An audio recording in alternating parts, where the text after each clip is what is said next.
Good afternoon, Ms. Chor. How are you doing today? I'm doing well, thank you. So today we're going to be talking about Alex's achievement test scores. Okay. The test that we will be reviewing is called the Comprehensive Test of Achievement.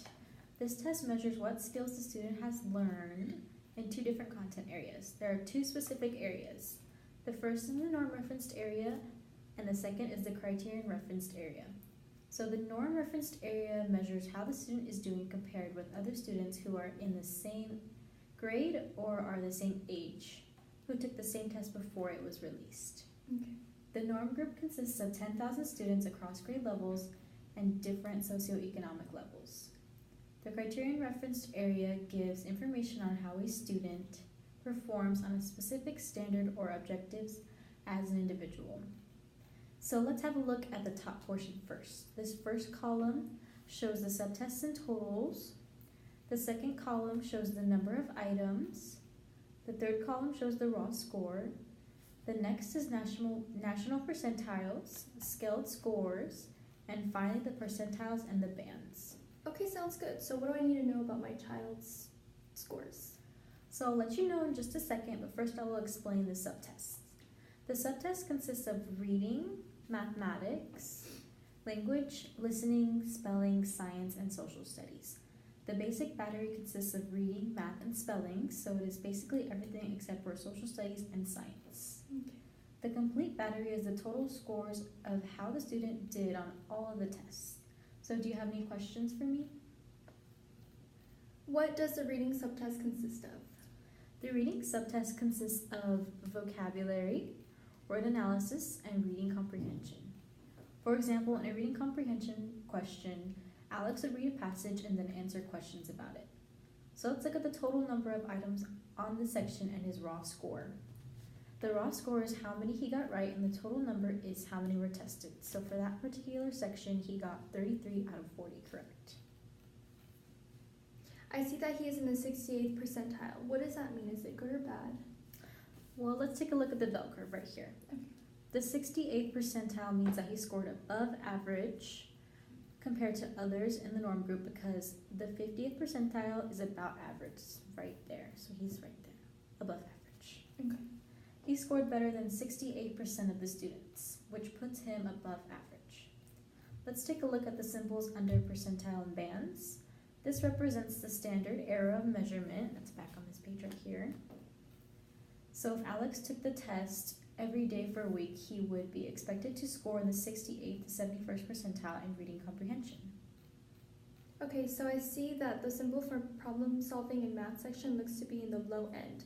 Did they score below average in the section? They still scored in the normal range, but on the lower end. I would suggest this website called Problem Solving Skills Mathematics, which involves problem solving skills in the form of games, so it is much more interactive. Okay. Sounds good, thank you. As for the scaled scores, this shows how Alex might grow over several years when compared to the same norm group. So that one's right there, the scaled scores. Looking at the reading comprehension again, we see that Alex's scaled scores are at a 548. Let's look back at the bell curve so I can show you what it means. So 548 is right about there. You can see that the median score is 500 again, and your child scored above average at 548. So this is very good. Awesome. So is the scaled score necessarily important, or is that just based off of the test error? It's going to be more for the makers of the test. The scaled scores are based off of test error due to the fact that the SEM, which stands for Standard Error of Measurement, has to do with the percentile bands that we went over earlier. So it's those little symbols right there. Instead, it is calculated from raw scores so that scores can be averaged and compared since there are not any average percentiles. Okay, so where does that put my child? This puts Alex right where he should be. He is just a little bit low in some areas, but he has some really high scores as well. We can always work on those scores in the lower end. So now we're going to talk about the criterion referenced information. It's going to be the second portion, which focuses on specific skills performance and how they do as an individual. This section shows the total number of items in the subtest or number possible and the number of questions the child got correct, which is the raw score. So the raw score is on this side, the number possible is on this side. Depending on the number of questions that they got correct, they are ranked either high, medium, or low. Go ahead and take a look at those right there. Alright. So I see that they have a low score on math procedures. Just down here. Measurements. What does this mean? Why does he have a low score? Well, first of all, a low score does not necessarily mean that he did bad. Let's take a look at the section titled NP, that stands for number possible. So right there, number possible. And then let's look at the section titled RS, that stands for raw score. Right there. That is the number of questions they got correct. So he got 5 out of 8 correct. The only reason it shows a low scaled score is because there were not that many questions in that section. Let me show you some of his work in his portfolio. He's doing pretty well from what I can see. He really enjoys measuring things. We have done a couple of measuring activities in class, and he seems to grasp it easily. So this tells me that there is nothing to worry about, as you can see. Let's take a look at some of the areas that he really excels in. For instance, under word analysis, and more specifically, word structural analysis, which is breaking down words to determine their meaning. He scored a 10 out of 10, right there, 10 out of 10. So he got all the answers in that section correct. In the life science subtest, which includes things that involve nature, animals, and plants, he also got 100% of those correct, so 7 out of 7. He really enjoys nature activities such as going to the zoo, to the park, and he also really just loves animals. Oh, that's so great. I'm glad to hear that. Let's look at an area that he may need more practice in, for example, enumeration and math, right there. Concepts. Enumeration involves counting or numbering and the value of the number. Another area for improvement for Alex is number facts under the math procedures, right there. Area.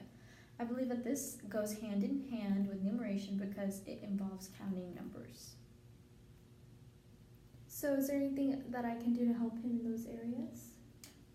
I can send home a math puzzle game with him so that you can practice at home with him, and it's a hands-on activity that will keep him interested instead of having him do worksheets or word problems.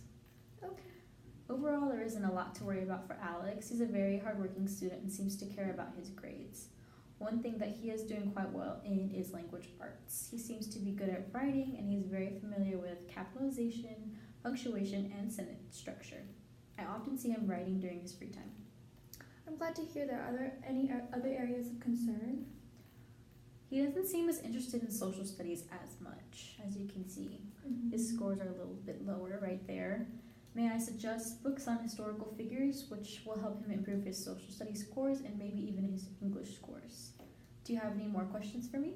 No, but I would like an informational sheet to help me understand the scores a little better. 1 second. Okay, here you are. Thank you very much. If you have any more questions, don't be hesitant to reach out to me. I'm always available during my conference time or through text or email. You can call me and leave me a message. Okay, thank you so much. Thank you for your time. Thank you.